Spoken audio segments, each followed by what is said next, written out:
Vraiment, c'est lamentable et honteux. Honte aux pasteurs congolais. Honte à vous, vous avez abandonné votre frère. Honte à vous, vous avez abandonné votre frère sous nos yeux. Votre frère pleure à la télévision. Levez-vous. Levez-vous en prière. Donnez l'argent, vous en avez. Réveillez-vous, enlevez la honte de votre Dieu, enlevez la honte. Vous trouvez ça normal? Les frères en train de pleurer à la télé. Les youtubeurs font les cotisations. 30 $, 30 $, 20 $. Oui, merci maman, tu as donné 50 $. Que Dieu te bénisse. Youtubeurs.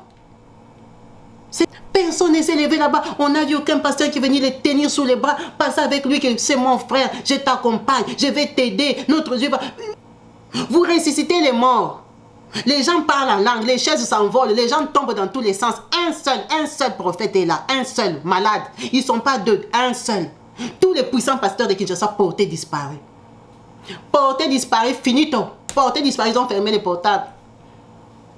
Bonjour, moi c'est Kabibi Chaude, la conteuse africaine francophone. Je partage des histoires de vie réelles et vécues sur ma chaîne YouTube. Si c'est la première fois que tu tombes par hasard sur une de mes vidéos, n'hésite pas à rejoindre la team Kabibi Chaude en t'abonnant et surtout en cliquant sur la cloche de notification pour être au courant des vidéos que je partage.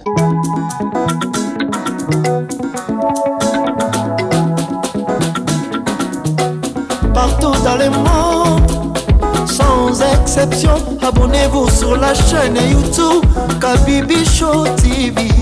Aujourd'hui, nous allons parler d'une personnalité, d'un grand monsieur, que je peux appeler comme ça parce que c'est un serviteur de Dieu. Vous avez bien vu le titre. Nous allons parler du prophète Patrick Manoa Luteke.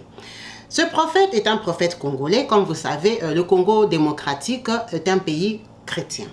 Donc, on a beaucoup de serviteurs de Dieu, des vrais et des faux. Donc, on fait avec. Il y a des prophètes qui ne sont pas connus mondialement. Mais ce prophète est apparu vraiment, il est devenu très populaire. Je pourrais dire ça va faire peut-être 6 mois, 8 mois, il y a un certain temps. En tout cas, c'est en 2023. Qu'est-ce qui lui est arrivé? D'après mes recherches, je suis tombée sur des vidéos où il parle, où il s'exprime, où il parle de son histoire. Il nous dit que lui, il est prophète, serviteur de Dieu, en Afrique du Sud, où il a fait 18 ans de service. Bon, est-ce qu'il était prophète avant d'arriver en Afrique du Sud? Ça, il n'a pas dit. Mais il a dit qu'en Afrique du Sud, lui, il servait le Seigneur, qu'il était prophète, pasteur, hein, serviteur de Dieu. Qu'est-ce qui lui est arrivé? Il était marié apparemment et il a divorcé. 2 ans après son divorce, il est tombé malade. C'est un monsieur qui pesait 120 kilos. Il s'est levé un matin, il a commencé à se sentir faible, vous savez, des renvois, mal au ventre, des ballonnements, problème des défécations, problème des selles, problème des urines.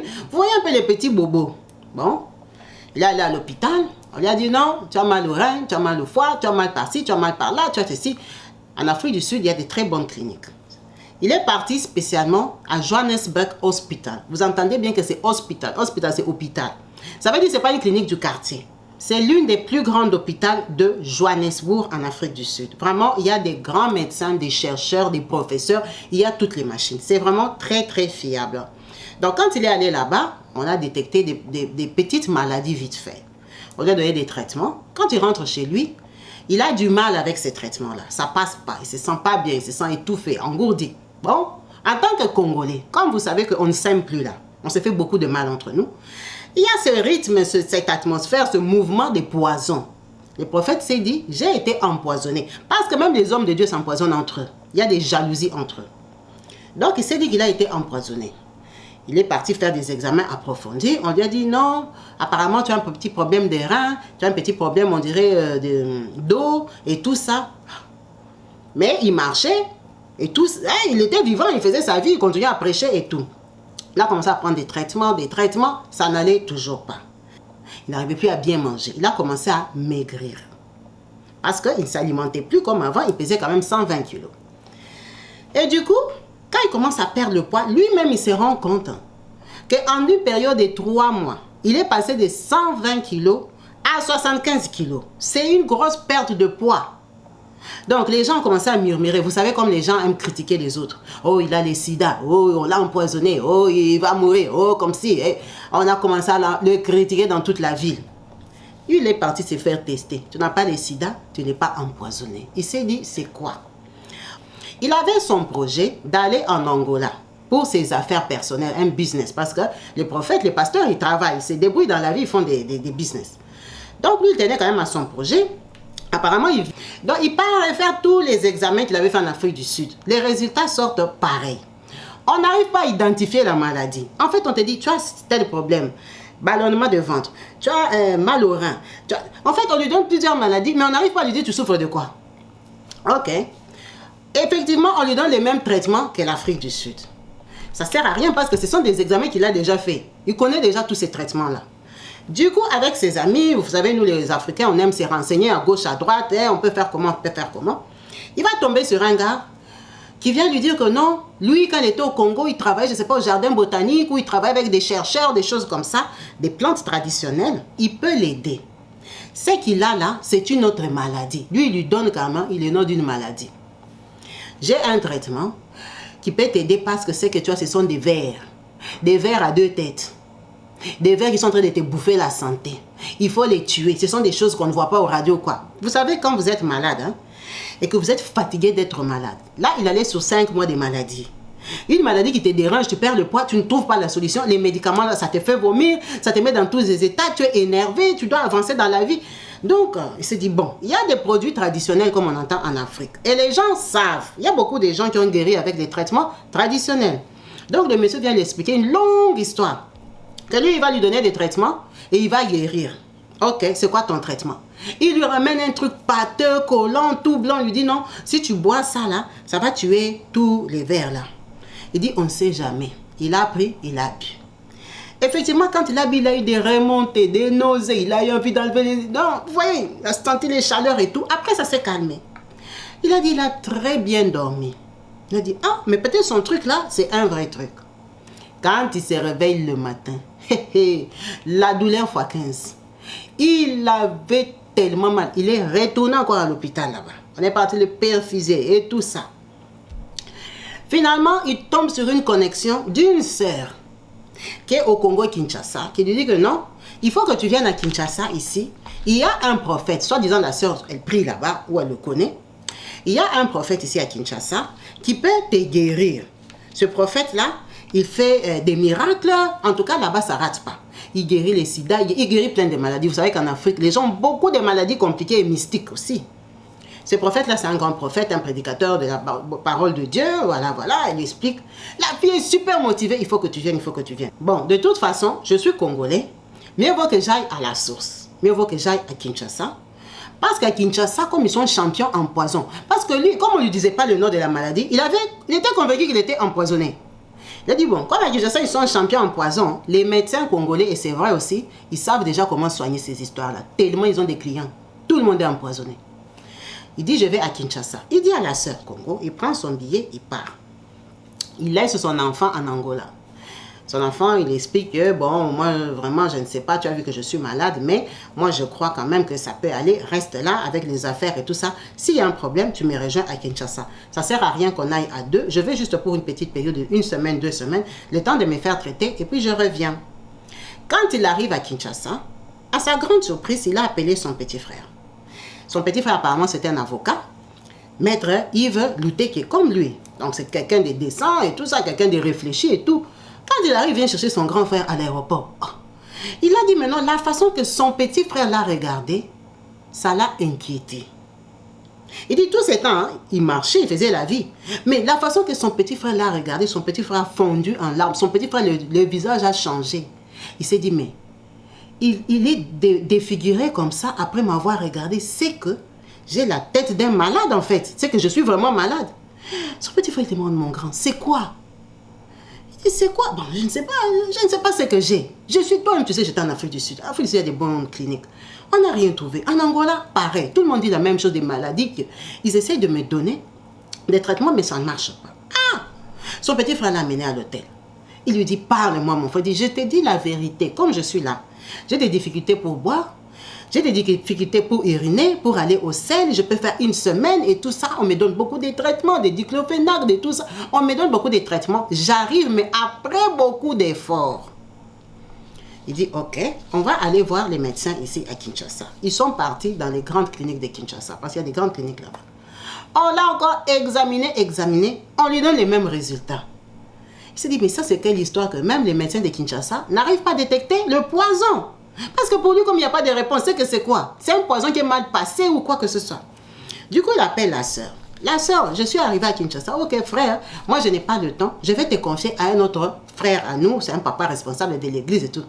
Il dit, ça l'a saoulé. Il a dit, mais la fille ici, la façon qu'elle m'appelait en Angola, j'arrive à Kinshasa, elle commence à m'esquiver, elle commence à me fuir. Ça l'a énervé parce que c'est comme si on l'a déplacé pour rien, pour faire des examens pour lesquels il connaissait déjà les résultats. Bon. Finalement, il se décourage. Il dit, il ne va pas aller. Il ne va plus aller voir ces prophètes-là. Mais par contre, le monsieur commence à l'appeler. Il dit, bon, le monsieur là qui m'appelle, il a l'air sérieux. Je vais aller. Il part chez le prophète. Lui, il s'est dit que, comme il a déjà parlé avec la sœur en Angola et que lui-même il est serviteur de Dieu, il pensait que le prophète Emmanuel Dodi, ce prophète-là s'appelle Emmanuel Dodi. Lui, il pensait que le prophète Emmanuel Dodi était au courant que lui, il allait venir. Alors que le prophète ne sait même pas. Le prophète vient à l'église. Comme tous les jours, il y a des gens qui viennent t'attendre. Vous savez, les hommes de Dieu sont très sollicités. Il y a les gens tellement des problèmes de sorcellerie et tout ça. Donc, il vient à l'église normale. Quand il le voit, il lui dit bonjour comme il dit bonjour à tout le monde. Il se dit, oh. Donc, le prophète ici, on lui a même pas dit que moi, je viens. Il croyait que lui, c'est un cas spécial. Hein, on va l'appeler à côté. C'est quand même un serviteur de Dieu qui vient de l'Afrique du Sud et tout et tout. Rien. Le prophète lui dit bonjour comme tout le monde. On les met là-bas. Les cultes commencent. Papa. Après, je crois que le prophète a dit que les gens qui sont malades se lèvent. Il s'est levé. Bon. Comme tout le monde, ils étaient peut-être 2 ou 3. Après, le prophète a dit, ah, ok, on va voir ça après. Après, le prophète vient lui dire, tu es malade? Il dit oui. Ok, viens devant. Il vient devant, il lui dit, ah, tu as la maladie. Je vais vous mettre cet extrait-là, comment le prophète est en train de parler. Je vais te guérir. C'est là où j'avais tiqué. C'est un petit problème. À coup sûr, mon Dieu va lui accorder le prodige. J'ai dit non, frère, je vais vous guérir. Amen. For my brother, I'm gonna heal you. Amen. For my brother, I'm gonna heal you. Amen. For my brother, I'm gonna heal you. Parce que samedi, je vais révéler le serpent. Parce que samedi, je vais révéler le serpent. Parce que samedi, je vais révéler le serpent. Parce que samedi, je vais révéler le serpent. Que Dieu ait pitié de lui. Que mon Dieu lui accorde la guérison. And God could, give him. Ce Dieu-là qui me donne tout, gives me everything. Nalobi, je vais te guérir. As I'm gonna heal you. J'engage Dieu et je m'engage. I just engage God and Dieu myself. de me dire ça. And God, parce que tout ce que je me demande, because je vais te donner la guérison. Amen. Comme ça que ce Dieu a Kumama Ibela. Amen. Au fond de moi, je me suis dit, mais non, c'est Dieu qui guérit. Je connais quand même la parole. C'est Dieu qui guérit. Mais comment? Donc là, le prophète est en train de lui dire que le Seigneur va te guérir et tout ça, je vais te guérir. Je vais vous mettre la place où le prophète lui dit, il va le guérir. Malheureusement, le prophète parle en lingala et en français. Donc, il y a des interprètes, mais ce qu'il est en train de lui dire est que Dieu va te guérir, je vais te guérir. Ok. Lui-même aussi, il est d'accord, il est malade, c'est pour ça qu'il est venu. Mais le prophète ne l'a pas guéri. Oh. Le prophète l'a parlé comme ça, après il le laisse. Il lui dit encore, va t'asseoir. Oh. Il part, il s'assoit. Le prophète continue à prêcher sa parole et tout et tout. Le prophète termine. Il dit, le prophète, il n'a pas prié pour moi. Le prophète vient, il lui dit, ok, comme ça, on va se voir demain et tout ça, tu passes au bureau. Hein, tu passes à l'église, quoi. Ah! Il s'est dit, mais le prophète ici m'a négligé comme ça, vraiment, je suis malade et tout. Ça l'a énervé déjà. Finalement, il prend rendez-vous, il part comme tout le monde. Il fait l'accueil. Il dit, bon, il comprend qu'il n'est pas aussi important que ça. Il arrive à son tour. Le prophète a sonné, hein? Le prophète appelle qu'on fasse entrer. Il entre, ah bonjour et tout ça, ça va? Ça va. Le prophète s'élève directement. Il vient, il ne le touche même pas. Il lui met seulement la main comme ça, il lui dit, c'est fait. Hein, vous voyez comme il met la main. Non? Vous voyez les pasteurs, parfois, quand ils prient, ils nous touchent la tête ou voilà. Le prophète vient seulement, en avançant seulement, il se met seulement à côté, il lui met juste la main, il n'impose pas la main, il n'a pas touché. Hein. Lui-même, il dit, il n'a pas touché. Lui aussi, il est serviteur de Dieu. Il ne comprend pas, il lui dit, c'est fait, c'est fait. Après, le pasteur part s'arrêter, il lui dit, ok, c'est bon, tu peux partir. Oh. Il a dit, mais le gars ici, c'est fou de ma gueule ou quoi? Moi, j'ai quitté depuis l'Angola, je viens. Il ne me demande même pas comment tu as dormi. C'est quoi ta maladie? Qu'est-ce qui te dérange? Et tout ça. Il ne fait même pas la prière de... Ah! Directement, le prophète appelle une autre personne. C'est comme au suivant, quoi. Lui-même, il a dit, il est sorti de là-bas très déçu et très fâché. Il a dit, mais attends. Donc, j'ai fait la queue, je suis venu. Le gars, il me regarde comme ça, il me dit, c'est fait, puis c'est fini. Vraiment, il était déçu. Après, quand il sort, le monsieur qui l'avait accompagné là-bas, qui l'a reçu, qui avait organisé tout, lui dit, tu l'as vu? Et tu s'est dit, oui, je l'ai vu. Il a dit, alors, il a prié pour toi. Il dit, il n'a pas prié pour moi, il m'a dit seulement que c'est fait. Ah. Maintenant, l'autre là, c'est un frère. Il va lui dire quoi? Ah, c'est pas grave, mon frère. On va au culte, on entre dans le culte, on prie. Ah, Dieu, c'est Dieu qui fait les choses. Il est quand même entré dans le culte. Il a dit tellement qu'il avait la colère de ce prophète-là. Donc, le prophète ici vient, il me fait asseoir. Il a fait que 5 minutes dans le culte. Sa tête est restée au bureau, quoi. Sa tête est restée du genre. Mais ça, c'est quel foutage de gueule, en fait. Il s'est levé dans le culte, il est parti. Maintenant, quand il est parti, l'autre n'a pas compris que... Lui, on est parti, on l'a délivré, maintenant on vient au culte, il se fâche, il sort, il part. Le frère l'a laissé partir. Après le culte, le frère appelle. Ah, prophète, comment tu es sorti comme ça? Le culte n'était pas fini. Il a dit, ah non, je suis sorti, ça c'est des aventures. Hein? Ça, c'est n'importe quoi. Mais j'entre là-bas, il ne prie pas pour moi, il ne me demande rien. Attends, moi je viens, je m'assois. Il s'est fâché, quoi. Il a dit, il faut appeler la sœur là, qui m'a fait venir ici, qu'elle me rembourse mon argent de billet. Je lui avais bien dit que moi j'ai mes projets en Angola. Elle m'amène son gars ici. D'abord, hier, il m'a traité comme tout le monde dans la salle. Il m'amène dans son bureau, il me fait un petit, on me dit, c'est fait. Et puis c'est fini. Il était vraiment énervé. Il a laissé des voices à la sœur et tout ça. Tout le monde ne comprenait pas. Mais comment lui, le prophète, il s'est fâché quand même. Bon. Il l'a laissé tranquille. Lui-même, il reste à la maison, à l'hôtel. Il dit ça beaucoup trotté dans sa tête. Parce que, en réalité, il y avait des gens.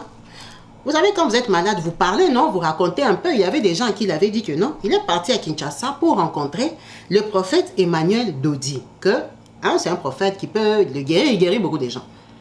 Il dit lui-même, il y avait des gens qui lui avaient écrit des messages, qui lui avaient dit, le prophète là, c'est un aventurier. D'ailleurs, il paraît que c'est un Nigérien, il manque les Congolais. Les autres ont dit, d'ailleurs, c'est faux, c'est un Burundais.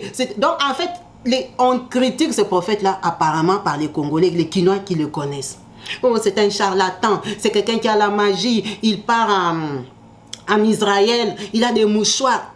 Mais non, lui, il n'avait pas vu les mouchoirs. Il n'a pas dit, il n'a jamais dit que le prophète lui a mis un mouchoir.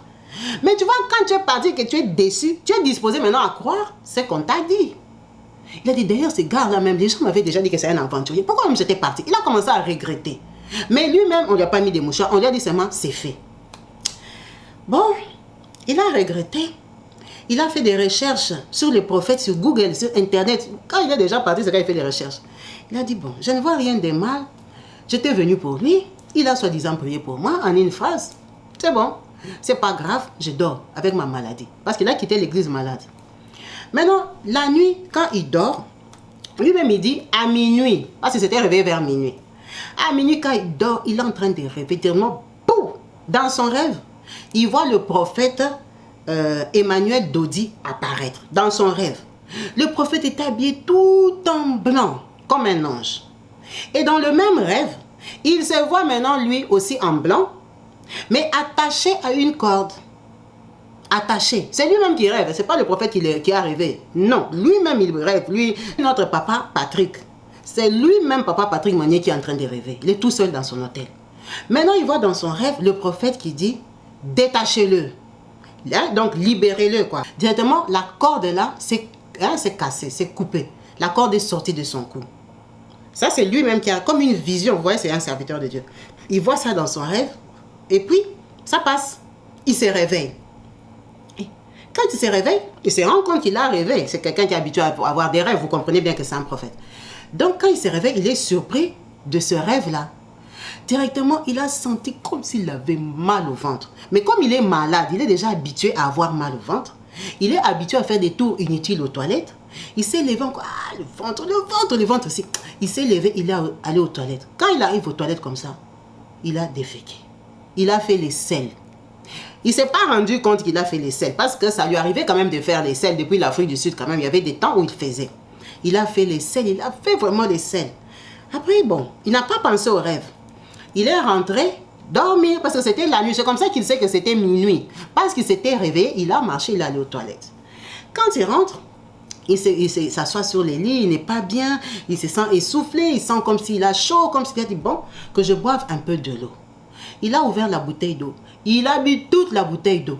C'est quand il termine de boire la bouteille d'eau qu'il se dit, mais moi ici, je ne buvais plus en fait. Dès que je buvais, je vomissais. La preuve qu'il avait des difficultés à boire les comprimés. C'est là qu'il se rend compte que, mais, je viens de faire les selles et je bois de l'eau. Il s'est dit, c'est pas possible, je suis guéri ou quoi? Là, il a paniqué. Lui-même, dans la chambre, c'est un serviteur de Dieu. Il dit, mais je suis guéri. Mais comment j'ai bu toute la bouteille d'eau? Aïe, il a eu même peur. Il a prié, il a glorifié Dieu, il a dormi. Quand il se réveille le matin, il se sent bien. Il se réveille comme ça, il s'assoit, il dit, oh, mais vous savez que je suis bien. Il se réveille, il se sent bien. Il dit, attends, j'essaie un peu. Je bois de l'eau. Il boit de l'eau. Il dit, je suis guéri. Lui-même, il a eu peur. Il a fait quoi? Il est rentré à l'hôpital. Il est rentré à l'hôpital à Kinshasa. Allez refaire les mêmes examens. On est parti, on lui a fait les mêmes examens qu'il avait fait quand il est arrivé. Il n'y avait aucune maladie. Aucune maladie. Il était guéri. C'est pour ça qu'il a fait, c'est lui-même qui est en train de témoigner. Il a même ramené les radios d'avant et d'après. Il a ramené ces radios. Vraiment, il était très content. C'est un très beau témoignage. Il a témoigné la gloire de Dieu. Le prophète Emmanuel Dodi, vraiment, là, on va dire l'accompagner dans la prière. Hein, l'accompagner dans la prière, il a aidé à la délivrance. C'est comme ça que le frère, quand il est guéri, après tous ces témoignages, il était en bonne santé. Qu'est-ce qu'il fait? Il rentre en Angola. Il rentre en Angola très satisfait, très content. Il retrouve son fils. Il est en forme. Il n'est plus malade. Il n'est plus malade. La maladie est finie. Il était vraiment désolé et déçu que les gens peuvent critiquer un homme de Dieu comme ça. Donc, les gens n'y croient pas en fait. Tellement qu'il y a des charlatans, on oublie qu'il y a aussi des vrais. Lui-même, il a dit, hein, il pensait que, en plus en tant que Congolais, il pensait que pour qu'on te délivre, on doit lever les vestes, te bousculer, te faire tomber, kilbiter, crier, et tout ça, manifestation et tout ça. Lui-même, en fait, il s'attendait à ça. Il ne pensait pas que ça pouvait être aussi facile, la délivrance. Donc, il arrive en Angola, il prend son enfant, en Christian, pour continuer maintenant son chemin. C'est qu'il était venu faire en Angola parce qu'il avait quitté l'Afrique du Sud, il avait ses trucs à faire. En fait, il voulait aller aux États-Unis. Il prend son avion jusqu'au Cuba. Vous savez qu'aux États-Unis, il y a maintenant moyen d'aller, comment on va dire ça? Aller à pied. Parce qu'il y a beaucoup de chemins qu'on emprunte aussi où c'est à pied. Mais ce n'est pas à pied. Ça veut dire que tu pars par un chemin détourné. Tu pars par un chemin détourné, tu vas traverser plusieurs pays, en voiture, en eau. Il y a beaucoup de documentaires même qui passent sur les chaînes télévisées, sur YouTube. Si vous voulez connaître les chemins pour aller aux États-Unis, c'est facile, vous pouvez trouver ça sur YouTube. Après, il faut avoir le courage parce que ce n'est pas facile et ça demande beaucoup d'argent. Nous, on a vu à la télé, les gens, on les escroque, on les roule, on les arrête, voilà. Ce n'est pas facile, mais on ne va pas se cacher. On sait qu'il y a beaucoup de gens qui ont emprunté ces chemins-là, qui sont arrivés à destination, et il y a beaucoup de gens qui sont morts. Comme tous les chemins détournés, comme les gens viennent par la Turquie par eau, les gens viennent par Maroc par eau, il y en a qui arrivent, il y en a qui décèdent. Donc, c'est un chemin risqué. Donc, lui, il avait l'intention de prendre ce chemin-là pour aller aux États-Unis avec son fils. C'est comme ça qu'il arrive au Cuba. Tout ce temps-là, il se sent bien. Il arrive au Cuba, il est en forme. Vous savez qu'il faut marcher à pied. Il a quitté le Cuba, il est parti à l'Uruguay. Quand il arrive là-bas, il part à Guatemala. De Guatemala, il est entré au Mexique. Mexique, États-Unis. Sans compter toutes les arrestations, les prisons, les dormir dehors, les dormir en bis, les dormir sous la pluie, dans la forêt, traverser. Vous comprenez que ce n'est pas un chemin facile. Maintenant, qu'est-ce que lui-même il dit? Il a fait tous ces chemins-là. Ce n'est pas en une semaine, hein. Tu ne peux pas faire ça en une semaine parce qu'il faut qu'on organise les passeurs. Les gens des connexions pour ces passeurs-là arrivés aux États-Unis. Par contre, quand il était arrivé au Mexique, un jour, il a senti un coup de fatigue qu'il n'a pas compris. Il s'est senti fatigué, essoufflé. En tout cas, il s'est très mal senti. C'était au Mexique. Mais vous comprenez bien que le Mexique, c'est le dernier pays pour entrer aux États-Unis. Ça veut dire qu'il était déjà parti. Okiba, Guatemala, Uruguay, arrivé au Mexique. Courage d'un homme, après avoir affronté tout ce qu'il a vu là, les déserts, les prisons, les murs et tout ça. Il s'est dit, on est déjà à destination. Et ils ont forcé, Dieu a fait grâce. Ils sont arrivés aux États-Unis. Il arrive aux États-Unis le 4 avril 2023, épuisé de la route, satisfait du voyage, parce que lui quand même, il est arrivé. Il est arrivé avec son enfant vivant.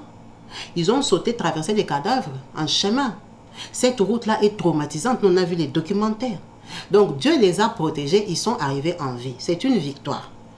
Donc, il arrive aux États-Unis. Il est content. Il s'est dit que maintenant, on va s'installer avec l'enfant. On va commencer la vie. On le reçoit.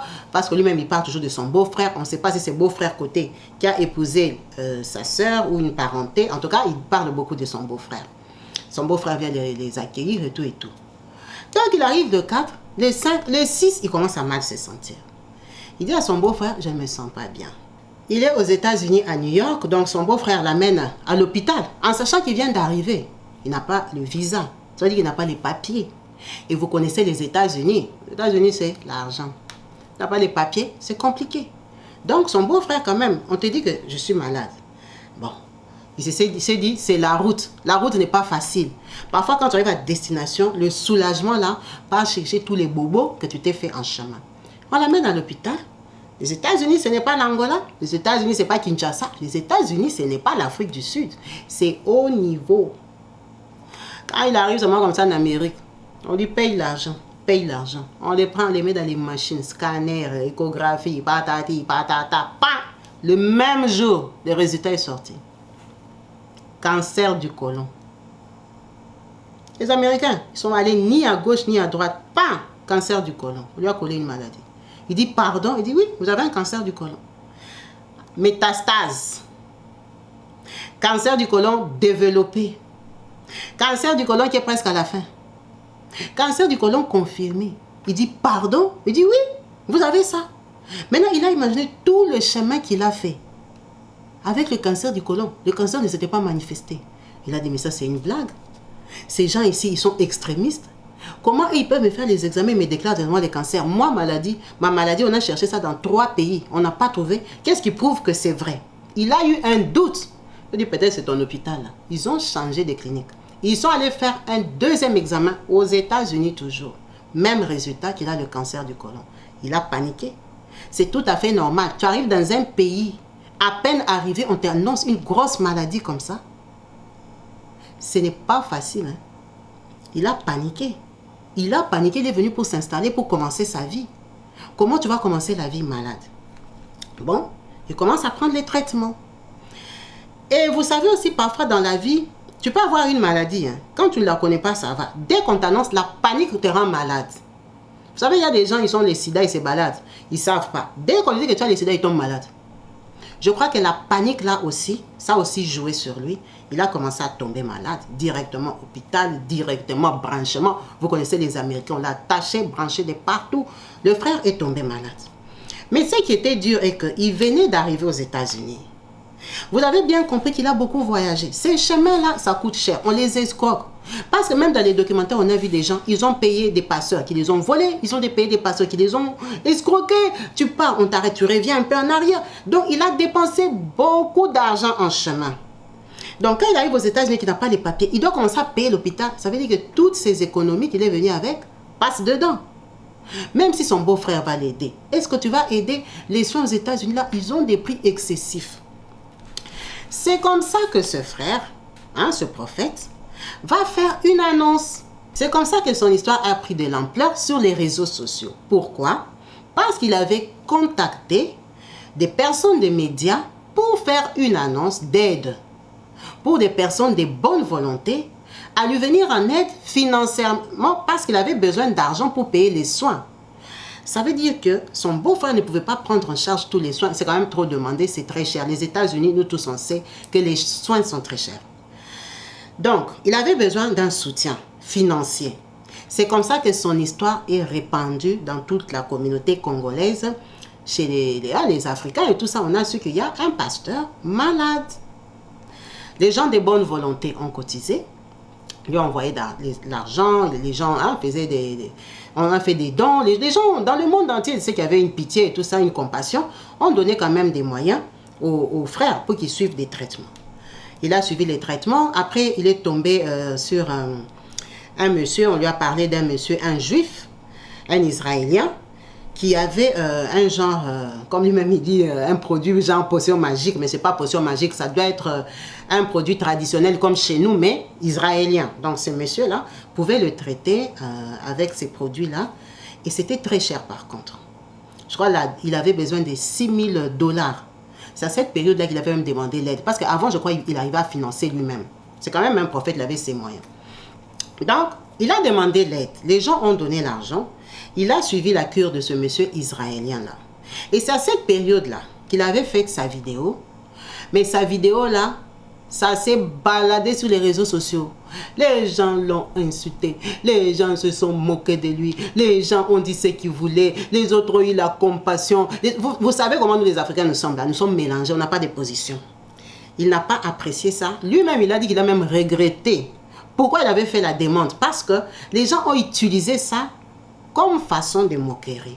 Ce qui est très méchant, nous sommes d'accord. Parce que lui, il est malade. Vous parlez, mais lui, il est malade. Donc, il a pris ce traitement-là. Et là, aujourd'hui, il y a au moins 3 ou 4 jours que moi, j'ai vu sa vidéo. Moi, j'ai vu sa vidéo. Il était dans un aéroport de transit pour Kinshasa. C'est comme ça qu'à l'aéroport, là, il a la bonne idée. Il est avec quelqu'un qui le filme entièrement, qu'il est en train de parler. Malheureusement, il a parlé en lingala. Qui est en train de dire qu'il est en train de retourner au Congo-Kinshasa parce que les traitements qu'il a pris de ce monsieur israélien-là l'ont aidé. Franchement, les traitements l'ont aidé parce que même la première vidéo, la façon dont il parlait et la façon dont il parlait à l'aéroport, vous sentez la différence même de la voix, qu'il était moins faible. Et puis déjà, il était capable de prendre un avion. Bon, malgré qu'il est en fauteuil et tout ça, parce qu'aux États-Unis, lui-même il a dit, les médecins lui ont dit qu'il lui reste que 1 mois. Bon, maintenant il te reste 1 mois, tu n'as plus rien à perdre en fait. S'il reste que 1 mois, et tu as avec des médecins qui te disent qu'il reste 1 mois, ça veut dire qu'ils ne vont plus rien faire pour toi. Ils t'ont déjà condamné. Mais il faut savoir que lui, il est chrétien, il est croyant, il a la foi. Donc c'est comme ça que, comme on lui a dit qu'au Congo-Kinshasa, il y a des remèdes traditionnels. En sachant que lui, quand il était venu au Congo, la première fois, c'était pour la prière. Maintenant, il est rentré pour les traitements traditionnels. C'est pour ça qu'il avait fait sa vidéo en escale. Il a fait sa vidéo, il est arrivé à Kinshasa.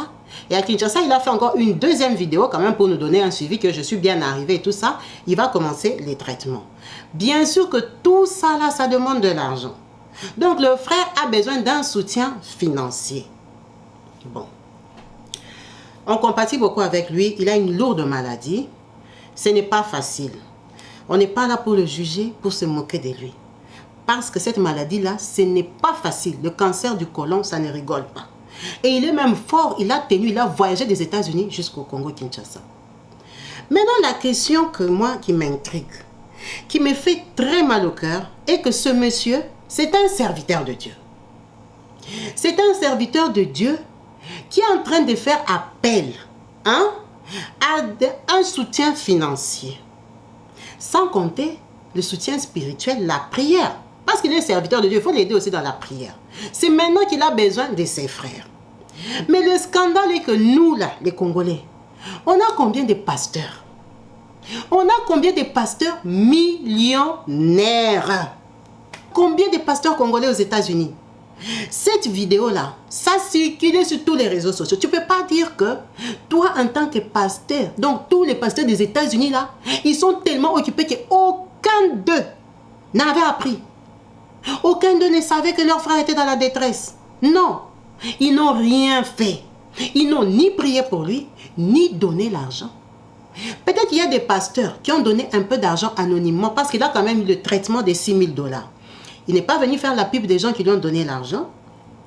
Il a remercié les gens qui lui ont donné l'argent. J'espère pour lui de tout cœur qu'il y avait des pasteurs dedans. Mais les gens qui ont donné l'argent, c'était les gens du monde entier. Les gens de France, de Belgique, de l'Afrique du Sud, des États-Unis, du Canada. Les gens qui avaient des 20 euros, des 30 euros. Les gens ont cotisé pour le prophète. Aujourd'hui, le prophète est à Kinshasa. À Kinshasa, on a des pasteurs riches. À Kinshasa, il y a des millionnaires riches. Des politiques. Cet homme, il a quand même servi Dieu. Cet homme, il était quand même un évangéliste. Même si on va dire que non, il a eu des faiblesses dans la vie, comme tout le monde. Il n'y a jamais personne qui est venu dire qu'un pasteur est saint. Non, saint c'était Jésus. Donc il a eu des faiblesses dans sa vie. On n'est pas comme ça, il avait fait ça, il avait fait ça. Non. Dans toute sa carrière pastorale là, donc si on compte même seulement les 18 ans qu'il a fait en Afrique du Sud. Donc il n'y a personne en Afrique du Sud qui a arrêté de faire le mal parce que lui il avait prêché. Il y a même une personne ici sur terre qui a arrêté de faire une mauvaise chose parce que lui il avait prêché. Il a quand même fait grandir la foi même d'une seule personne dans sa vie. Donc lui tout ce qu'il a fait là c'est zéro. Donc tous ses collègues ou confrères, pasteurs ne peuvent pas l'aider. Donc ces prophètes sont en train de faire appel aux mondains, est en train de faire appel aux pécheurs. Où sont ses frères dans la foi? Ils servent le même Dieu. Ils sont tous prophètes et pasteurs du même peuple. De nous là qui venons donner nos argents, nos dîmes, nos offrandes. Mais nos dîmes et nos offrandes qu'on donne là, leurs frères là, leurs amis pasteurs là, ils ne peuvent pas aider leurs pasteurs. Leurs prophètes, ils ne peuvent pas. Un seul pasteur à Kinshasa, si c'est décide de prendre en charge ce prophète ici, on va lui payer le soin. On a nos pasteurs TikTokers. Ils sont là, ils font des millions de vues sur les réseaux sociaux. Ils ont l'argent. Ils ont les grandes églises, ils construisent des temples, soi-disant pour Dieu, et les terrains sont au nom de leurs enfants. Ils prennent les dîmes des gens. Ils sont là sur les télévisions, ils font tomber les gens miracles. Ils ne peuvent pas guérir leurs collègues. Ils ne peuvent pas prier pour lui, qu'il guérisse. L'autre, quand même, il avait essayé. L'autre prophète ici, lui, quand même, il a essayé. Il n'a pas dit que le prophète Emmanuel Dodu lui avait demandé l'argent. Il n'a dit ça en aucun cas. Il lui a rien donné. Lui, quand même, il avait prié pour lui. Mais les autres, ils sont où? Donc, au Congo-Kinshasa, il n'y a que le prophète Emmanuel Dodu. Les autres, là, leur travail, c'est quoi? C'est venir nous dire donner la dîme. C'est venir nous dire donner les offrandes. Ou leur guérison, c'est seulement guérir malaria, goutte épaisse, c'est ça? Ils guérissent que les rhumes. Là, ils sont champions, venir nous dire que tel était handicapé, il s'est levé, il a marché. Leur Dieu qu'ils servent, l'homme là, c'est un serviteur de Dieu. Leur Dieu là, il les utilise eux, pour guérir les gens. Il est incapable de guérir son serviteur. Il ne peut pas passer par un serviteur pour guérir un autre serviteur. Donc le serviteur de Dieu est en train de pleurer comme ça sur les réseaux sociaux vraiment. Mais les pasteurs sont radins. Les pasteurs congolais, vraiment, vous êtes radins. Vous attendez qu'un pasteur nigérien vienne le prendre en charge. Ou un pasteur camerounais. Vous attendez que qui aide votre frère. Il a servi le même Dieu que vous servez. Il a prêché, évangélisé comme vous. Donc c'est normal qu'il demande l'argent aux païens. Il demande l'argent aux assemblées. Donc comme il est là, même quelqu'un qui fait les fétiches peut lui envoyer l'argent qui va te faire soigner. Et vous trouvez ça normal. On lui a dit il reste 1 mois. Donc même 1 mois là, par la foi, vous ne pouvez pas l'aider que les 1 mois là soient annulés. Il est venu chercher les traitements. Il doit se loger. Bon, il a peut-être de la famille. Là, son frère qui est avocat là-bas, je crois qu'il est quand même dans de bonnes conditions. Il peut les recevoir. Il n'a pas demandé les logements. Il a demandé l'aide financière. Il y a tous ces gens qu'on chante par les musiciens profanes là, aux prêtres, aux patrons, aux beaux gosses, aux millionnaires, aux je ne sais pas quoi là, vous nous cassez les oreilles avec vos gros noms. Quelqu'un qui est là-bas, est-ce qu'il cherche 100 000 $? Non. Il ne cherche pas 100 000 $. Il cherche un peu d'argent pour se soigner. Donc c'est nous là qui devons cotiser les 50 €, 100 €, tout ça, pour un serviteur de Dieu. Non, c'est scandaleux. C'est vraiment scandaleux. Nous sommes là, nous sommes déjà les 21 ou les 22 là. Ils sont en train de vous attendre au tournant, venez donner les dîmes. Venez donner les dîmes. Mais ils prennent l'argent pour les dîmes. Pourquoi?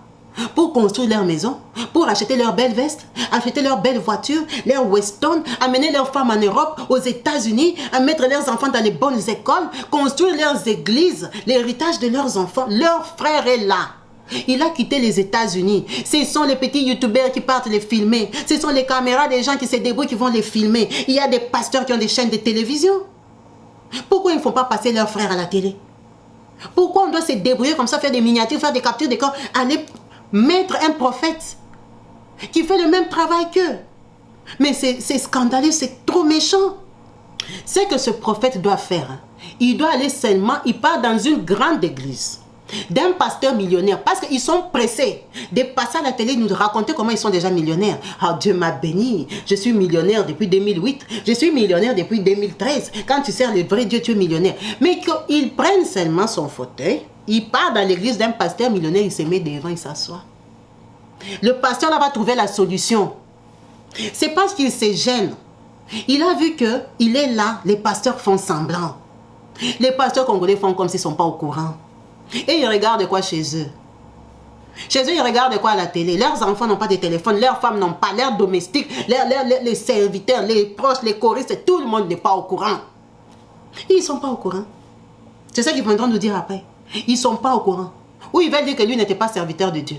Mais s'il n'était pas serviteur de Dieu, que c'était un faux prophète, d'accord, c'est que c'est un pécheur. Mais ils peuvent aider aussi un pécheur parce qu'ils prient, ils guérissent les pécheurs. Ils prient quand les foules viennent là-bas. Ce sont les pécheurs, non? C'est les pécheurs qui vont dans la maison du Seigneur pour avoir la vie, pour être sauvés. Donc, si c'est un faux prophète, qu'eux ils estiment c'est un faux prophète, qui prie pour lui, qu'il guérisse, comme ça, il va connaître le vrai Dieu. Comment ils peuvent jeter leurs collègues comme ça? Donc, ils trouvent ça normal que le prophète ici demande l'argent à n'importe qui. Toutes les grandes églises là qui remplissent Kinshasa là-bas dimanche, les gens on nous casse les oreilles, télévision, venez, on va faire les séminaires, venez s'aimer, venez, Dieu va descendre, rendez-vous les 17, rendez-vous les 8, rendez-vous les 2, Dieu va descendre les miracles, mais allez faire les miracles visibles, c'est lui qui va guérir ce prophète. Si vous savez comment, il va prendre toutes les églises là seront pour lui. Tout le monde va fuir, il viendra chez lui. Parce que ça, c'est un vrai cas où on a besoin de voir la main de Dieu. Ils ont dit que Dieu, leur Dieu là, il brille, là, il guérit seulement les gens qui ont les maladies qu'on ne peut pas voir à l'œil nu là. Leur Dieu, là, guérit les gens. Pourquoi Dieu ne peut pas guérir le prophète ici? Il est malade. Scientifiquement, il est malade. 4 pays, on a confirmé sa maladie. L'Afrique du Sud, l'Angola, Kinshasa, États-Unis. Le prophète est malade. Pourquoi ils ne peuvent pas prier pour lui? Et il prie que pour les gens que nous, on ne connaît pas. Lui qu'on connaît, qu'on a vu, nous tous, on a vu. Pourquoi on ne les guérit pas? Donc leurs guérisons là sont comment? C'est des fausses guérisons. Ils nous mentent alors. Pourquoi ils ne guérissent pas le prophète? Pourquoi ils ne prient pas pour lui? Pourquoi ils ne s'entendent pas? Notre frère est venu. Nous sommes 4 grands pasteurs. Mettons-les, entrons en jeûne pour lui. Prions, demandons la faveur de Dieu sur lui. Pourquoi ils ne le font pas? Ils ne peuvent pas prier pour lui. Mais toi, qui as l'habitude d'aider les 500, les 1000 euros, ils vont même te mentir que j'étais en train de jeûne pour toi. J'étais en jeûne pour toi. 3 jours. En jeûne pour un mondain, pour un païen, pour quelqu'un qui n'a pas peur de Dieu. Parce que tu donnes la dîme. Lui là, il prêche la même parole qu'eux. Ils sont incapables de le guérir. Incapables même de l'approcher. Incapables même de prier pour lui. Vous voulez rester la responsabilité là qui prie tout seul. Vraiment, c'est lamentable et honteux. Honte aux pasteurs congolais. Honte à vous, vous avez abandonné votre frère. Honte à vous, vous avez abandonné votre frère sous nos yeux. Votre frère pleure à la télévision. Levez-vous. Levez-vous en prière. Donnez l'argent, vous en avez. Vous avez l'argent pour les caméras, pour les instruments, pour payer les gardes du corps, vous gardez le corps charnel. Vous n'avez pas l'argent pour investir dans votre frère. Vous voulez qu'on vous secoue comment? On va cotiser combien de fois? C'est votre collègue, réveillez-vous. Réveillez-vous, enlevez la honte de votre Dieu, enlevez la honte. Vous trouvez ça normal? Les frères en train de pleurer à la télé. Les youtubeurs font les cotisations. 30 $, 30 $, 20 $. Oui, merci maman, tu as donné 50 $, que Dieu te bénisse. Youtubeurs. C'est normal ça? Ce n'est pas normal, vous n'avez pas honte de ça? Les frères est rentré depuis la semaine passée, il est là à Kinshasa. Personne ne s'est levé là-bas. On n'a vu aucun pasteur qui venait les tenir sous les bras, passer avec lui que c'est mon frère, je t'accompagne, je vais t'aider. Notre Dieu va... Mon église, cotisez pour les frères. Demandez même la cotisation pour lui. Comme vous n'en avez pas là.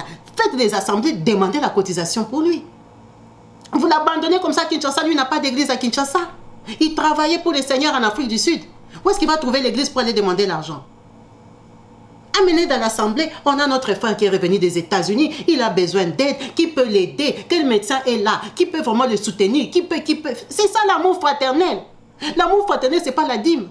Ce ne sont pas les offrandes. Ce ne sont pas les contributions pour construire vos églises, là, vos églises que vous construisez. L'amour du prochain, ce n'est pas construire les églises, les temples, là, que vous faites la concurrence. Qui aura la plus belle église? Qui est-ce que son église, il y aura les caméras comme ça? Qui est-ce que son église, il y aura les plasmas qui vont tourner quand je vais descendre, je vais kilbiter? Vous ressuscitez les morts dans vos églises, non? Vous ressuscitez les morts. Les gens parlent en langue, les chaises s'envolent, les gens tombent dans tous les sens. Un seul prophète est là, un seul malade. Ils ne sont pas deux, un seul. Tous les puissants pasteurs de Kinshasa portés disparus. Portés disparus, finito. Portés disparus, ils ont fermé les portables. Dieu vous voit. Dieu vous voit aller appliquer ce que vous nous enseignez. L'amour du prochain commence d'abord à côté. Lui, c'est votre collègue. C'est un prophète. La maladie qu'il a eue là, n'importe qui peut avoir ça. Il n'a pas choisi. Vous avez vu ces prophètes ici, comment il était beau. Ces prophètes ici, c'est s'habiller. C'est un bel homme. C'est un serviteur comme vous. Vous les dépassez en rien du tout. Il n'a pas choisi la maladie. La maladie est tombée. Il doit faire avec. Quand il a quitté l'Angola jusqu'aux États-Unis, est-ce qu'il avait appelé quelqu'un qui donne-moi l'argent? Quand il a raconté son histoire qu'il est venu à Kinshasa, vous avez entendu, il a fait la vidéo que aidez-moi. Il avait son argent. Il a eu les difficultés. Les États-Unis, c'est trop cher, ça l'a compliqué. Peut-être s'il était même en Europe, mais les États-Unis, c'est difficile. Donc, vous tous là, vous êtes insensibles. Ça ne vous atteint pas. Que Dieu s'élève. Que Dieu s'élève pour le salut du Congo. Ce que vous nous prêchez là, vous insistez. Ce que vous nous mettez dans la tête, vous ne le pratiquez pas. En tout cas, que Dieu vous voie. Que Dieu vous voie. Si vous l'avez aidé en cachette, gloire à Dieu. Mais si vous ne l'aidez pas, en tout cas, Dieu sait que vous ne l'avez pas aidé. Merci d'avoir suivi cette vidéo en espérant que vous avez compris. En espérant que vous allez comprendre dans quoi on est. En espérant que vous allez réfléchir. Vous allez réfléchir. Il y a un exemple là. C'est un serviteur. Et maintenant, toi qui n'es même pas serviteur, tu es juste un frère de l'église.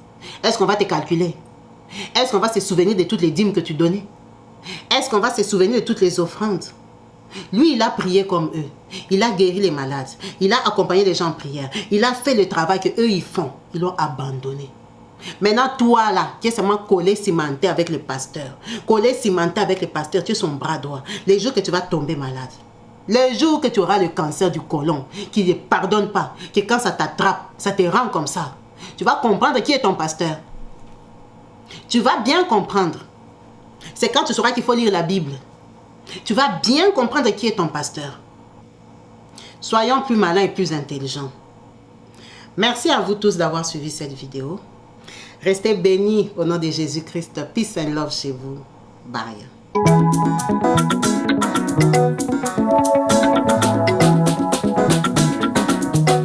Partout dans le monde, sans exception, abonnez-vous sur la chaîne YouTube Kabibi Show TV. L'information en temps réel, Allez. Oh, partout dans le monde, Bibalete, Kakamoko, c'est Kabibi Show TV. Allez, s'abonner, abonnez-vous massivement. S'abonner, abonnez-vous massivement. S'abonner, abonnez-vous. Oh, Maman Kabibi, moi si à Mayele, Maman Kabibi, Maman Yama Solo, Maman Kabibi, la chaîne est actuelle, Maman Kabibi, information dans la source, oh, en temps réel, on parle de la réalité, de nos vies et nos parcours que nous traversons chez Maman Kabibi. Nous recevons des conseils, des avis, des qualités. Dans la team Kabibi Show, la team de qualité, c'est la team d'exception. Oh Maman Kabibi, Maman africaine, Maman Kabibi, Bendele Amboka chez Maman Kabibi. Moi si Kitoko, Maman Kabibi, la sagesse, la différence. Elle nous parle des histoires réelles, l'histoire vécue, remplie des émotions, avec éloquence, classe, la maman de la francophonie, Maman Kabibi, Kabibi Show TV, Maman Kabibi, Maman ya Bana, Maman Kabibi, Maman ya Boboto, Maman Kabibi, Kabibi Show, Kabibi wetwe. La team Kabibi Show TV, Bendele ya mboka, topesi olongonya. Kabibi Show, abonnez-vous massivement. Abonnez-vous massivement. Abonnez-vous massivement. topanza sango ya Kabibisho TV toyoki na matoi tomoni na miso tondimi tobeteli yo maboko la tube Kabibisho Kabibisho Kabibisho. S'abonnez, abonnez-vous massivement. S'abonnez, abonnez-vous massivement. S'abonnez, abonnez-vous massivement.